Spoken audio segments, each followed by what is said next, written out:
Why is everyone staring at her? Quantico's qualification range is dead silent. 47 Marine candidates stand frozen, eyes locked on a single figure at the firing line. Corporal Ara Kincaid stands motionless, her frame small against the vast expanse of the range.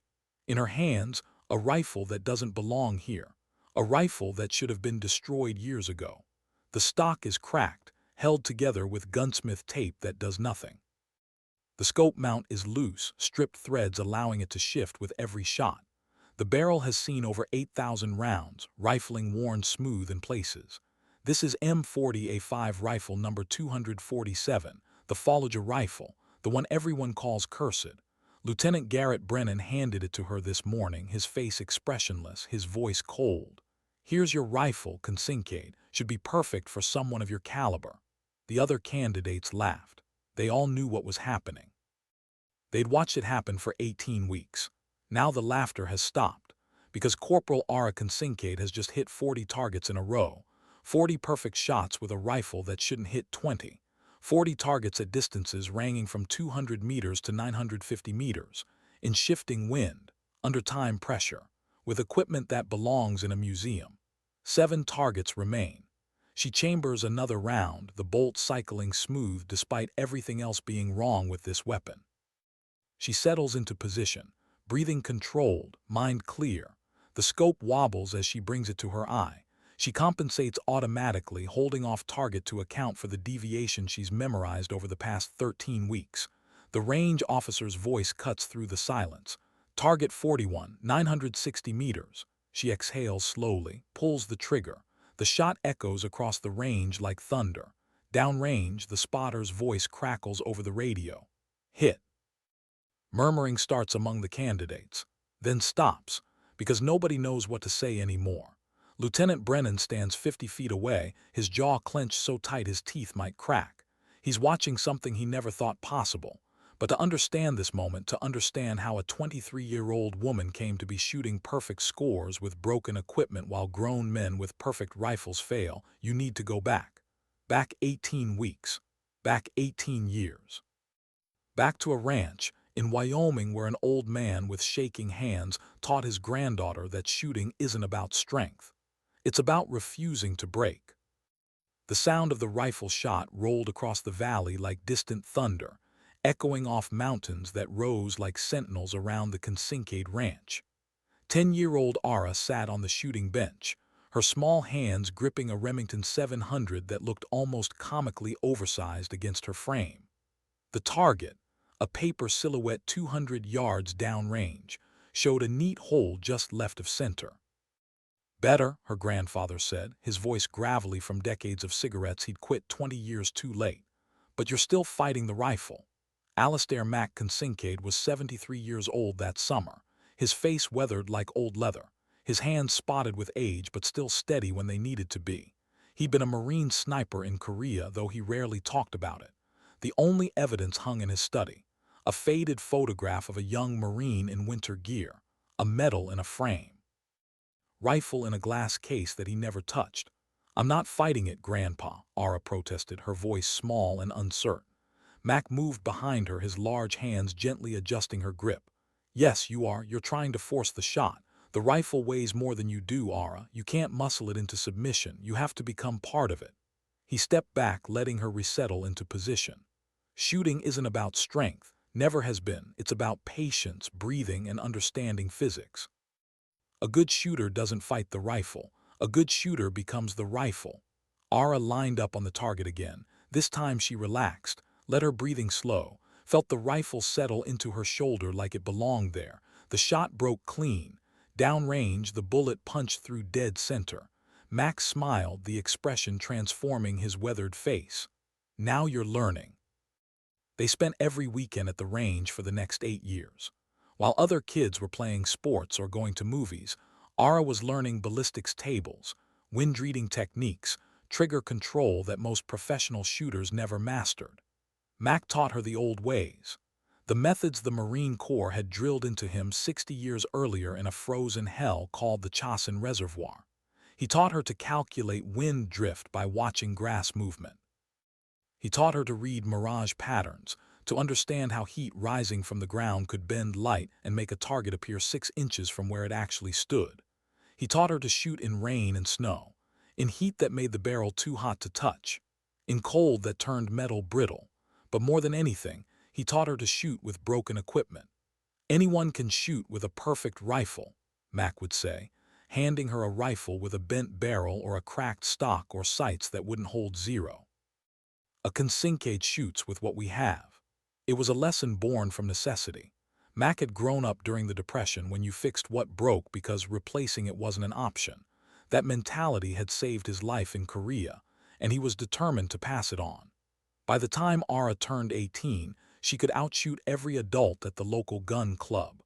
She won the state junior championships 3 years running, setting records that still haven't been broken. But she never bragged about it, never posted about it online, never made it part of her identity. She just shot. The cancer took Max slowly, eating away at his lungs with a cruelty that seemed designed to maximize suffering. By September, he was bedridden, his once powerful frame reduced to angles and hollows, his voice a whisper that Ara had to lean close to hear. She visited every day after school, sitting beside his bed, holding his spotted hands, trying not to cry where he could see. On a Friday afternoon, with autumn light slanting through the bedroom window, Mac called her close. "Ara," he whispered, his breathing labored. "The rifle case in my study, bring it here." She knew which one he meant, the case he never opened, containing the rifle from Korea. She retrieved it carefully, setting it on the bed beside him. Mac's shaking hands fumbled with the latches. Inside, wrapped in oilcloth that smelled of decades, lay an M1C sniper rifle. The wood was scarred, the metal worn, but it had been maintained with a care that bordered on reverence. "This rifle saved my life," Mac said, running his fingers along the barrel. "Chosin Reservoir, December 1950, coldest place on Earth, 38 below zero. The Chinese came at us in human waves, tens of thousands of them, and we were surrounded." He paused, gathering strength. "My scope got hit by shrapnel, shattered the left half completely. I could only see through the right side, and even that was cracked. But I had a shot on a Chinese officer coordinating their assault. 820 yards, impossible distance with a damaged scope." Ara listened, holding her breath. "I calculated the holdover using terrain shadows and memory. One shot, that's all I had. If I missed, he'd call in mortars and we'd all die." Mac's eyes were distant, seeing a battlefield from 69 years ago. "I made the shot, Ara, not because I was strong or brave, because I understood physics, because I refused to accept that broken equipment meant automatic failure." He reached beside the rifle and pulled out a worn leather journal, its pages yellowed with age, filled with cramped handwriting and hand-drawn diagrams. 60 years of notes," Max said, pressing the journal into Ara's hands. "Ballistics calculations, wind formulas, range estimation techniques, everything I learned in Korea and everything I've learned since. It's yours now." Ara's hands shook as she took the journal. "Grandpa, I—" "Listen to me," Mac interrupted, his voice suddenly fierce despite its weakness. "The world is going to tell you that you can't, that you're too small, too weak, too female. They're going to give you broken equipment and impossible conditions and expect you to fail. But you have something they don't understand. You know that physics doesn't care about gender. Gravity works the same for everyone. Wind affects all bullets equally. If you master the fundamentals, if you refuse to break, you become unstoppable." He gripped her hand with surprising strength. "Promise me something. When they try to break you, and they will try, remember this. Broken equipment is just another variable, another problem to solve. You've been solving those problems since you were 10 years old. Don't stop now." "I promise, Grandpa," Ara whispered, tears streaming down her face. "I won't break." Max smiled one last time. "I know you won't. You're a Kinsinkade. We don't break. We adapt." He died 3 days later. Ara buried him in the small cemetery outside Sheridan, Wyoming, the mountains rising around them like ancient guardians. She wore her best dress, held Mac's leather journal like a lifeline, and made a silent vow. She would become a Marine, not just a Marine Scout sniper. She would honor Mac's legacy. She would prove that mastery has no gender. And she would do it by shooting with broken rifles until the world understood what her grandfather had spent 8 years teaching her. That excellence isn't about perfect conditions. It's about making imperfect conditions irrelevant. What drives someone to choose the hardest path? 6 months after Mac's funeral, Ara stood in the recruiter's office in Cheyenne, Wyoming. The Marine Corps recruiter, Staff Sergeant Rodriguez, looked at her application and frowned. "You want infantry?" he asked, skepticism clear in his voice. "Yes, Staff Sergeant." "You know what that means, the physical requirements, the standards?"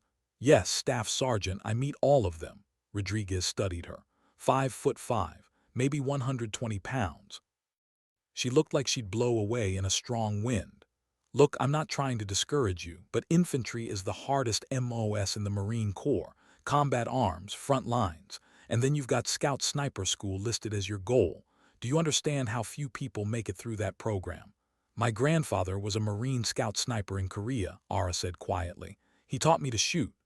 "A lot of people know how to shoot," Rodriguez said. "Scout Sniper School isn't about shooting. It's about endurance, mental fortitude, operating in conditions that break most men." Ara met his eyes. "Staff Sergeant, I'm not asking for special treatment. I'm not asking for modified standards. I'm asking for the opportunity to prove I can meet the same standards as everyone else." Something in her voice made Rodriguez pause, a quiet certainty, a refusal to argue or plead, just simple, unshakable determination. "All right," he said finally. "You want infantry, you've got it. But understand this. The moment you can't hack it, the moment you fail to meet standards, you're out. No excuses, no second chances." "I understand, Staff Sergeant. I wouldn't want it any other way." 8 months later, Ara stood on the yellow footprints at Marine Corps Recruit Depot, Paris Island. Drill instructor Staff Sergeant Williams walked down the line of female recruits, her face like carved granite. She stopped in front of Ara. "You look like a strong wind would snap you in half, recruit." "This recruit is stronger than she looks, ma'am." "We'll see about that." Boot camp was designed to break people. 13 weeks of physical punishment, sleep deprivation, psychological pressure. For Ara, it was oddly familiar. Mac had prepared her without realizing it. All those hours at the range, holding position until her muscles screamed. All those lessons about controlling breathing, managing pain, maintaining focus when everything hurt. The other recruits struggled with the rifle range. Ara qualified expert on her first attempt.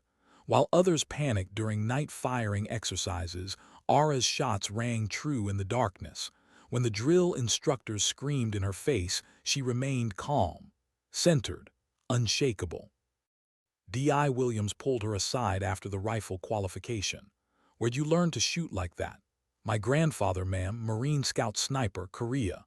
Williams' expression changed just slightly, a hint of respect. "You planning on Scout Sniper School?" "Yes, ma'am. It's not like boot camp, recruit. Scout Sniper School is designed to identify your breaking point and push you past it. 70% washout rate, and that's for the men who go through it. This recruit understands, ma'am." Williams studied her for a long moment. "You've got the skill, but skill isn't enough. They're going to test your will to continue. They're going to give you every reason to quit, and they're especially going to test you because you're female." "Let them test me, ma'am," Ara said quietly. "I don't break." Williams almost smiled. "We'll see, recruit, we'll see." Ara graduated boot camp as the honor graduate of her platoon, top physical fitness score, expert rifle qualification. Perfect marks in every category. At the graduation ceremony, her mother hugged her tightly, tears streaming down her face. "Your grandfather would be so proud," she whispered. "I know, Mom," Ara said. "I'm just getting started." She completed School of Infantry with distinction, scored perfect on every shooting evolution, maxed every physical fitness test. Her instructors recommended her for Scout Sniper School without hesitation. But there was something else happening. Something she felt but couldn't quite name. The way male Marines watched her on the range. The whispered conversations that stopped when she approached. The subtle resistance. The unspoken message that she didn't belong. Ara ignored it. She'd promised Max she wouldn't break. And a consignade keeps her promises. When her orders came through for Scout Sniper School at Quantico, she read them 3 times to make sure they were real. Then she opened Mac's leather journal and wrote on the first blank page. "I'm going to Scout Sniper School, Grandpa. I'm going to make you proud. I'm going to show them what you taught me, that broken things can be made perfect, That physics doesn't care about gender, that refusing to break is the only skill that truly matters. Watch over me. She packed the journal in her sea bag, checked her gear one final time, and headed to Quantico to face the hardest challenge of her life. She had no idea how hard it would actually be. How do you know when someone wants you to fail? The answer is simple: when they stop hiding it. Day 1 at Scout Sniper School, Lieutenant Garrett Brennan stood before the assembled candidates.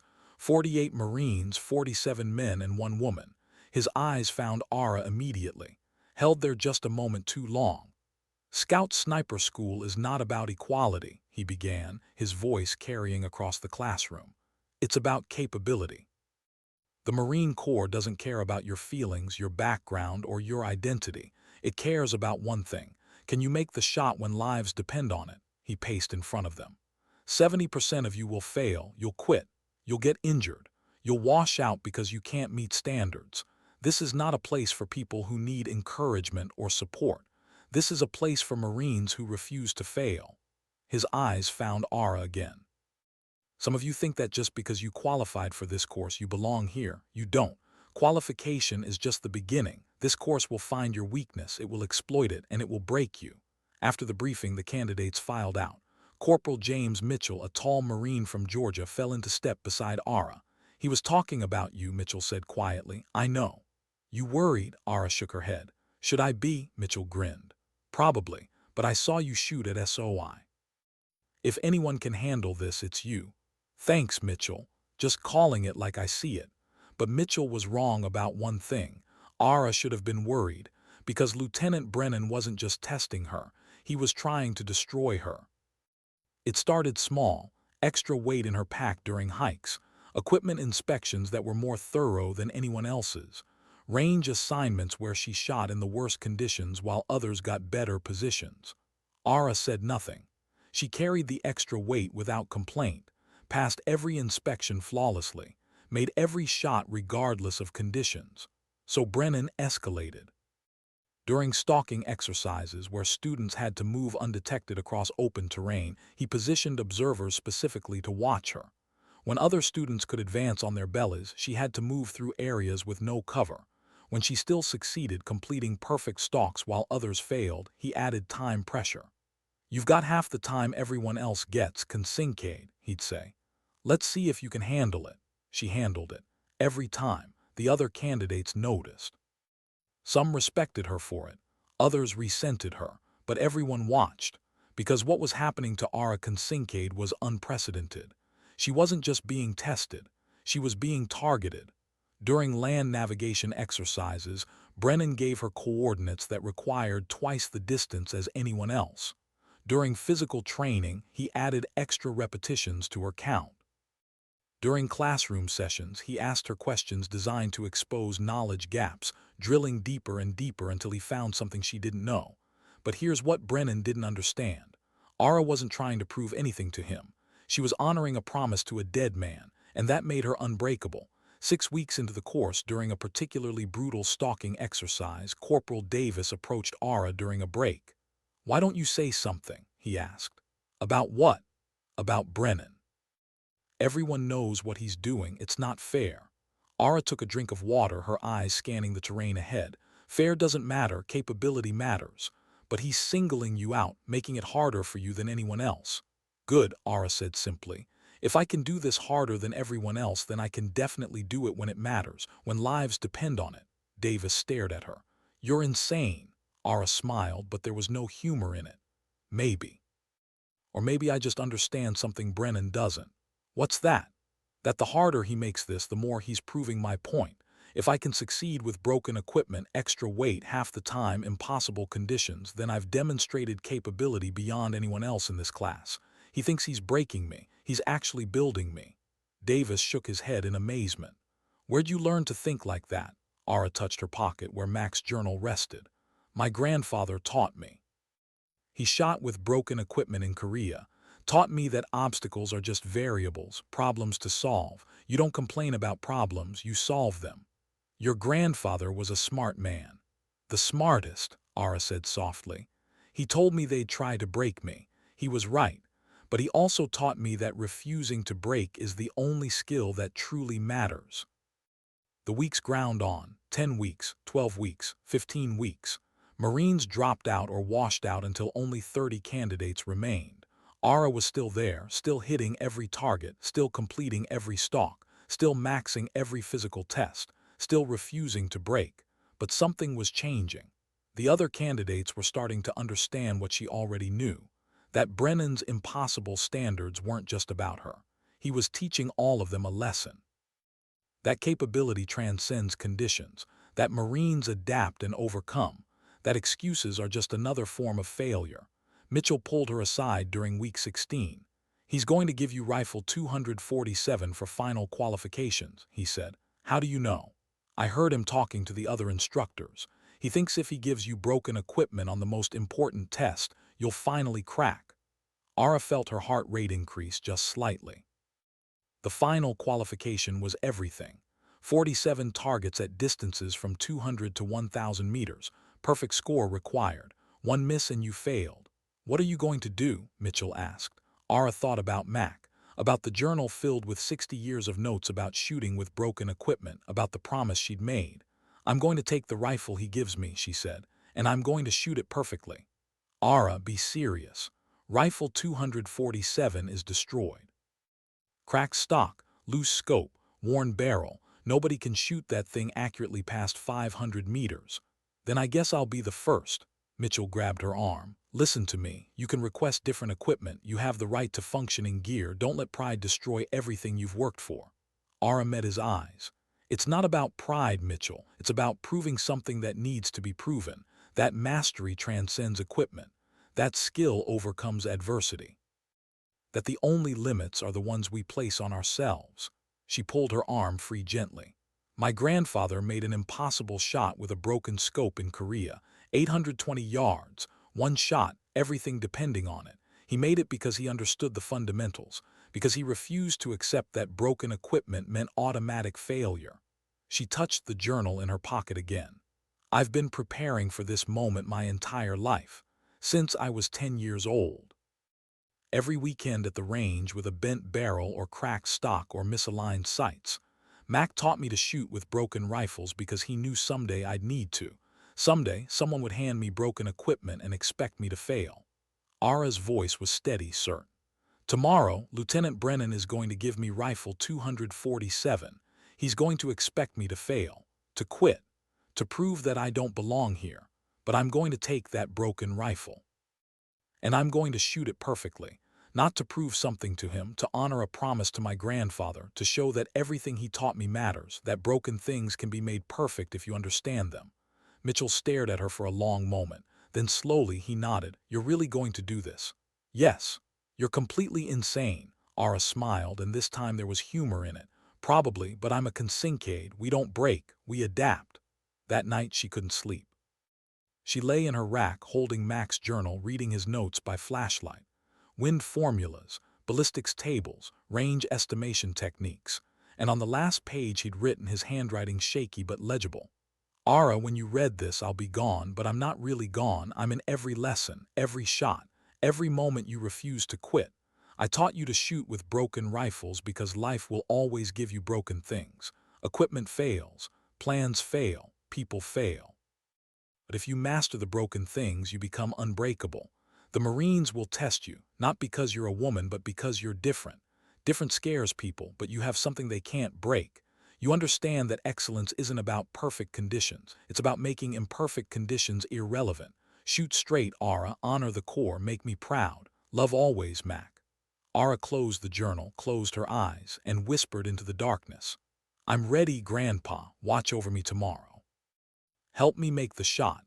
In the silence of the barracks, surrounded by sleeping Marines, Ara Kinsinkade prepared herself for the most important test of her life. Not by training or practicing, but by remembering every lesson, every weekend at the range, every moment with Mac. Remembering that shooting isn't about the rifle, it's about refusing to break. Tomorrow she would prove it. Can physics be defeated by prejudice? The morning of the final qualification arrived cold and clear. Ara woke before dawn, her mind sharp despite not sleeping. She dressed carefully, checked her gear 3 times, and walked to the range as the sun broke over the horizon, painting the sky gold and red. The other candidates were already there, checking their rifles, making final adjustments. Ara noticed something immediately. Every other Marine had been assigned pristine M40A5 rifles. Fresh from the armory, perfect stocks, tight scope mounts, barrels with less than 500 rounds through them. Lieutenant Brennan stood by the armory table, waiting. "Consignate," he called out, "front and center." Ara marched over, came to attention. "Yes, sir." Brennan held up a rifle. Even from a distance, Ara could see the cracked stock held together with gunsmith tape, the scope mount that wobbled when he moved it. This was Rifle 247, the Fallujah rifle.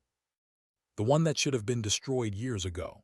"This is your assigned weapon for today's qualification," Brennan said, his voice flat, official. "Do you accept this equipment?" The other candidates had stopped what they were doing. Everyone was watching. Ara knew what this was, a final test, a last chance to quit, to complain, to prove she couldn't handle adversity. She thought about Mac, about Korea, about broken scopes and impossible shots. "Yes, sir," she said clearly. "I accept this equipment." Brennan's eyes narrowed just slightly. He'd expected her to protest, to demand different equipment, to finally crack. "You understand this rifle has documented mechanical deficiencies, cracked stock, loose scope mount, worn barrel?" "Yes, sir." "And you still accept it?" "Yes, sir. A Marine shoots with what she's given, sir." For just a moment something flickered across Brennan's face. Respect, surprise, then it was gone. "Very well, you have 3 hours to complete 47 targets. 1 miss and you fail. Good luck, Corporal." He handed her the rifle. Ara took it, feeling the familiar weight. The stock flexed under her hands. The scope moved when she touched it. This wasn't just a test of shooting. This was a test of adaptation, of understanding, of everything Mac had taught her. She walked to her assigned lane, set the rifle down carefully, and for the next 30 minutes she studied it. She worked the bolt, felt how it moved, chambered dummy rounds, watched how the scope wobbled. She took dry-fire shots at different angles, memorizing the deviation. She checked the trigger pull, the stock flex, the scope parallax. She turned that broken rifle into a map, every flaw, every quirk, every deviation. By the time the range officer called "commence firing," Ara understood Rifle 247 better than any Marine in history. She knew exactly how broken it was, and exactly how to compensate. Target 1, 200 meters. She settled into position, breathed out, held. The scope wobbled. She compensated, squeezed, hit. Target 2, 300 meters, wind from the right 5 miles per hour.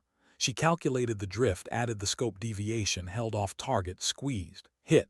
Target 3, 400 meters. She felt the stock flex as she loaded it, adjusted her shoulder position to minimize movement, squeezed, hit. 5 targets, 10 targets, 20 targets. The Marines behind her had stopped shooting their own qualifications. They were watching, because what Ara Kincaid was doing shouldn't be possible. 30 targets, 35 targets, every shot perfect, every calculation flawless, every compensation exact. At target 37, Corporal Mitchell whispered to the Marine next to him, "She's going to do it, she's actually going to do it." Target 40, 900 meters, long distance, maximum scope deviation. She held 2 feet off target. The wind shifted at the last second. She adjusted mid-breath, squeezed. 3 seconds later, hit. The murmuring among the candidates grew louder. Even the instructors were watching now. Sergeant Williams, the chief instructor, stood beside Brennan. "She's shooting a perfect score with Rifle 247, Williams said quietly. "I can see that," Brennan replied, his voice tight. "You told me this would break her. I thought it would." "You were wrong." Brennan said nothing, just watched. Target 41, 960 meters. Ara chambered the round, settled into position. The scope wobbled more than usual. She breathed, centered, compensated, squeezed, hit. Target 42, 750 meters, downhill angle, wind from multiple directions. She calculated, adjusted, held, squeezed, hit. 5 targets left. The entire range had gone silent. Every Marine, every instructor, every range safety officer was watching Corporal Ara Kincaid shoot a perfect score with a rifle that was supposed to be impossible to shoot. Target 43. 500 meters. She cycled the bolt.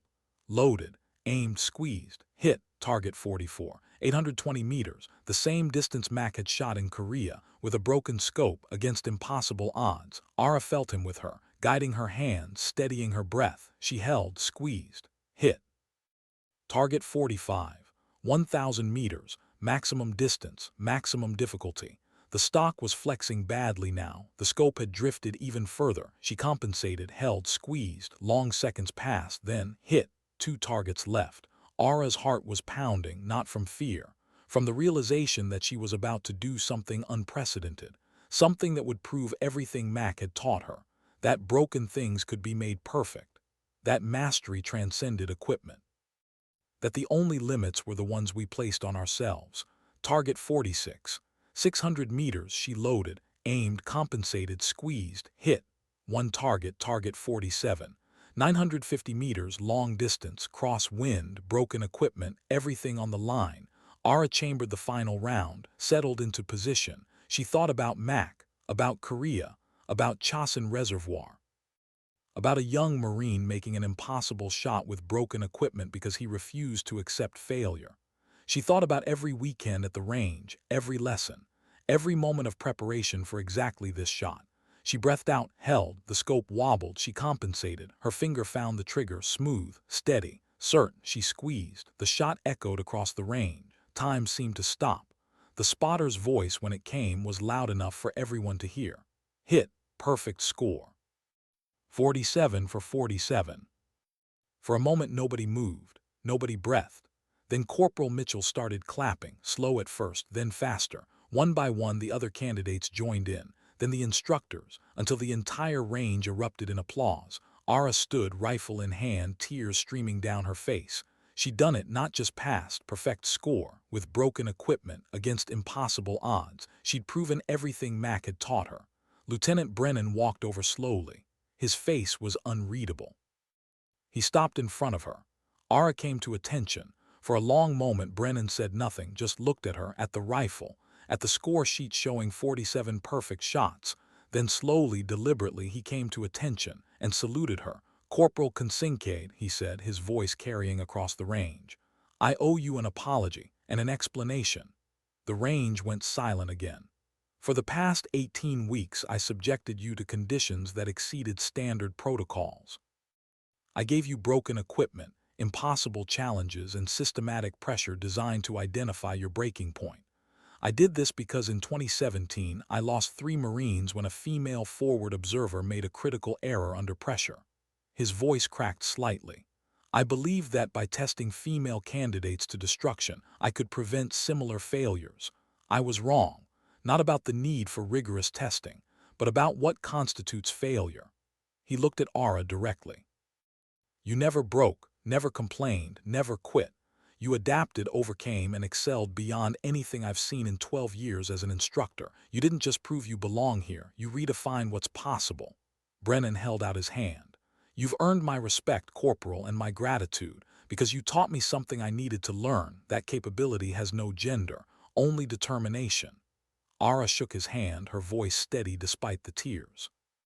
"Sir, every Marine in this course earned their place here. I'm honored to serve alongside them."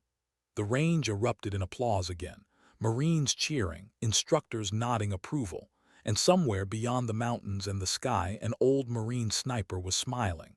His granddaughter had made the impossible shot. She'd honored his legacy. She'd proven that mastery transcends everything. That shooting isn't about the rifle. It's about refusing to break. What does it mean to honor a promise to someone who can't see you keep it? 2 weeks later, Ara stood at the graduation ceremony for Scout Sniper School. 23 Marines had completed the course, 23 out of 48 who started. She stood in formation, her dress blues immaculate, the weight of Mac's journal in her pocket. Colonel Drummond, the commanding officer of Scout Sniper School, addressed the assembled crowd. "Families, friends, fellow Marines. Today we recognize 23 Marines who have earned the title Scout Sniper. This title is not given lightly. It represents Marines who possess the unique combination of skill, endurance, and mental fortitude required to operate in the most demanding conditions our Corps can create." He paused, letting that sink in. "This class has produced something unprecedented. Corporal Ara Kincaid, front and center. Ara marched forward, her bearing perfect. Drummond held up a document. Corporal Kincaid achieved a perfect qualification score. 47 targets, 47 hits, 0 misses. This has never been accomplished in the 30-year history of this school. Murmurs rippled through the crowd. More significantly, Corporal Kincaid achieved this score using M40A5 rifle number 247, a weapon with documented mechanical deficiencies including a cracked stock, loose scope mount, and worn barrel. This rifle was used to test her adaptability, her ability to overcome equipment failure, her capacity to perform when everything is wrong. Drummond looked at Ara. Corporal Kincaid did not ask for different equipment, did not complain about unfair treatment, did not request any accommodation whatsoever. She took the broken rifle she was given and shot it perfectly to 1,000 meters. She proved that mastery transcends equipment, that skill overcomes adversity, and that the only limit on performance is the limit we place on ourselves. He pinned the Scout Sniper graduate insignia on her collar personally. Congratulations, Scout Sniper Kincaid. You have honored the legacy of your grandfather, Master Sergeant Alistair Kincaid, and proven yourself worthy of the title United States Marine Scout Sniper. The crowd erupted. Ara stood at attention, tears streaming freely now, feeling the weight of the insignia, feeling Mac's presence, feeling the completion of a promise made at a graveside in Wyoming. After the ceremony, families celebrated. Photographs were taken, but Ara slipped away to make a phone call. Her mother answered on the first ring. Ara, how did it go? I did it, Mom, 47 for 47, perfect score. Her mother's voice cracked. Oh baby, oh Ara, your grandfather would be so proud. I know, Mom, I felt him with me, every shot. Ara paused. I need to go home, to the ranch, to tell him properly. Go, sweetheart, go tell your grandfather what you've done. 2 weeks later, Ara stood at Mac's grave in the small cemetery outside Sheridan, Wyoming. The mountains rose around her like ancient guardians, the sky that perfect blue that only exists in the high country. She wore her dress blues, the Scout Sniper insignia gleaming on her collar. In her hands, Mac's leather journal and the score sheet from her qualification. She knelt beside the headstone, placing both items on the ground. Hi, Grandpa, she said softly. I'm sorry it took me so long to come see you. I wanted to finish everything first, wanted to have the whole story to tell you. She opened the journal to the last page Mac had written, his handwriting shaky but legible. She read it aloud, her voice carrying across the empty cemetery. Ara, when you read this, I'll be gone, but I'm not really gone. I'm in every lesson, every shot, every moment you refuse to quit. I taught you to shoot with broken rifles because life will always give you broken things. Equipment fails, plans fail, people fail. But if you master the broken things, you become unbreakable. The Marines will test you, not because you're a woman, but because you're different. Different scares people, but you have something they can't break. You understand that excellence isn't about perfect conditions. It's about making imperfect conditions irrelevant. Shoot straight, Ara. Honor the Corps. Make me proud. Love always, Mac. Ara's hands shook as she turned to a fresh page and began writing. Mac, I did it, 47 for 47, perfect score, with rifle 247, broken stock, loose scope, worn barrel just like you taught me. They tried to break me, Grandpa, for 18 weeks.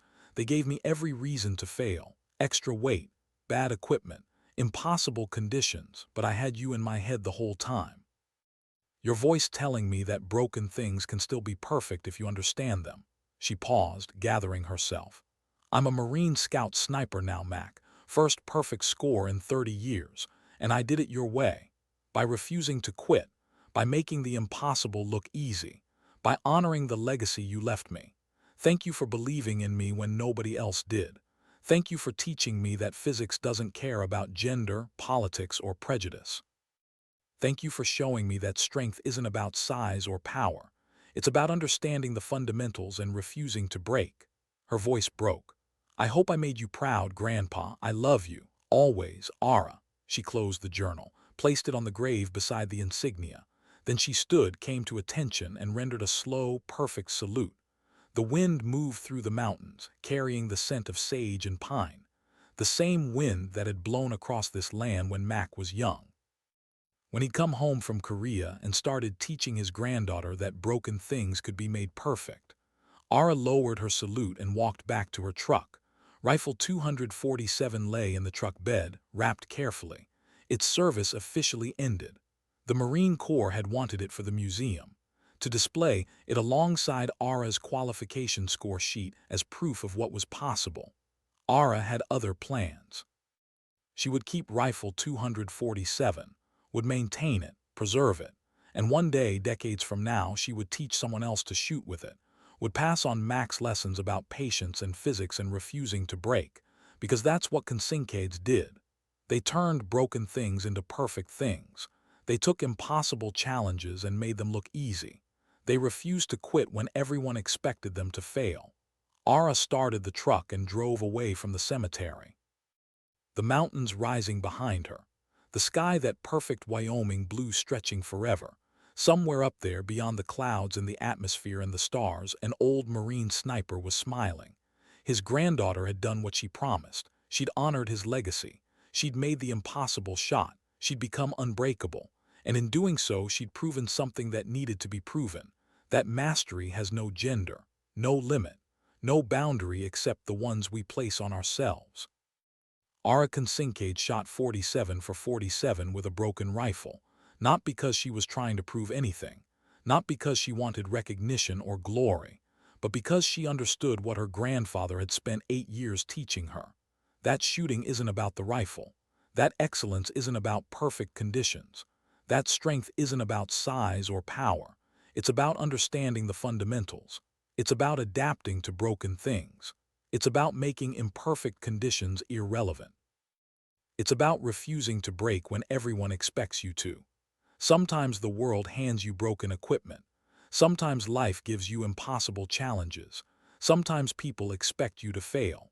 But if you master the fundamentals, if you understand physics and patience and the will to continue, you become something rare, something powerful. You become unbreakable. And when you're unbreakable, nothing can stop you. Not prejudice, not broken equipment, not impossible odds, nothing.